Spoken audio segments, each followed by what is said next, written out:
This is a video showing you how to use the tennis court booking system, which is called MyCourts.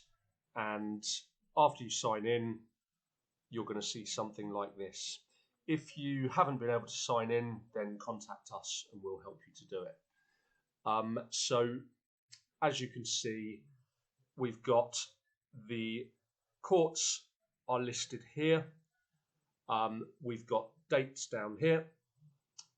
And the reason that some of these are faded out is because actually tennis members will only be able to book tennis courts up to 2 days in advance. That might change at some point, but that's just the system that we're going with at the moment. And you can only book 90 minutes per day as well for now.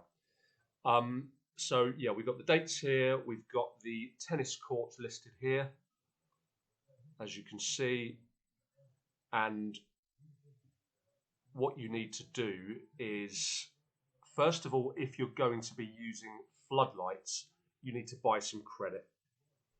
And that's very simple, just click the buy credit button, fill in the form, it's a minimum of £20. And then you will have credit in your account, which you can use to book floodlit courts.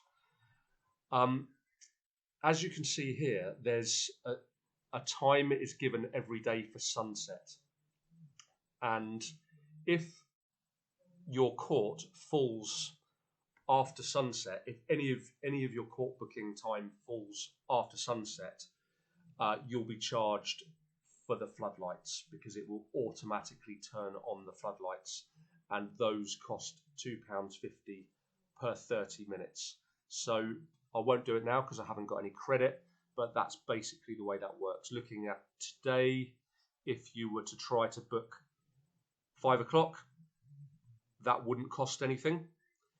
But if you were to try and book 5:30, it would cost you £2.50.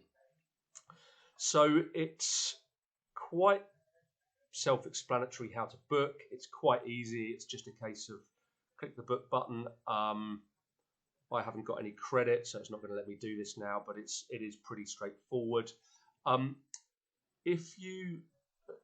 of these sections here on the left are irrelevant. We're not using them at the moment. For instance, membership subscription. But the booking rules are worth looking at. It tells you a little bit about things like cancellations and how to deal with that.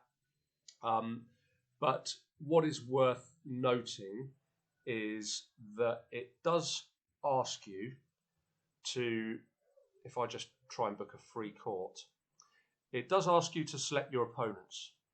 Now, you don't have to do this. It's preferable if you do, and you will generally find your opponents in here, because you'll find everyone who's signed up for MyCourts. At the moment, there's not many people listed in here because people haven't yet signed up and activated their accounts. So you don't have to select your opponent, but it's preferable if you do, because that helps us to keep track of things like guests using the club and that sort of thing. So yeah, you don't have to. If I just click the submit button now, it's allowed me to book that court without selecting my opponent. If I go back to the booking sheet here, you can see it's actually shows my booking, and you can also obviously see, you could use these booking sheets to see your own bookings and other people's bookings. One thing, let me go to tomorrow and go to book a court.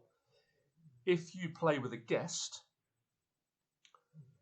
could you please, under select opponents, select a tennis guest? As you can see, you can select adult or junior, and there is a charge for that. So you don't now need to pay guest fees in the same way. So if you're playing with somebody who is not a member of the club, please select guest, and that will charge you the guest fee. I don't know why, as I haven't got any credit, it has actually allowed me to book that one. It's giving me a minus. Fine, I understand that. So yeah, please do select guest if you're playing with a guest. And I think that covers it. There probably is a little bit more to it, but if you have problems, just get in contact. You can contact us through the website. In fact, you can also do it through here. Yeah, so hopefully that tells you what you need to know about the tennis court booking system, but get in contact if you have any problems.